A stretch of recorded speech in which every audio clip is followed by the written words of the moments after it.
Reigning Premier League champions Portmore United, led by Captain Rosario Harriott, continued their charitable work on Tuesday, delivering care packages to the staff at the Spanish Town Hospital.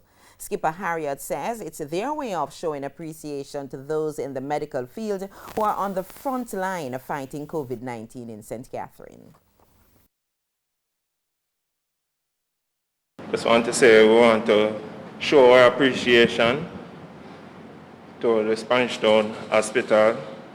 We are grateful to giving back to the elderly, sickly, and to a few members of the community as well. So we just want to continue to do and give back and do what we normally do. CEO of the Spanish Town Hospital, Dwayne Francis, was thankful to Portmore. And I must say to the frontline workers, we do this from our heart. We can't pay you. We appreciate all that you have been doing.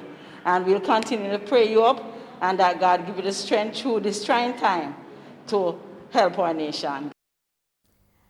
And of course, that was Elaine Walker Brown, the president of the St. Catherine FA. Portmore United were third in the Premier League standings on 46 points with 5 games left in the regular season before the pandemic halted proceedings.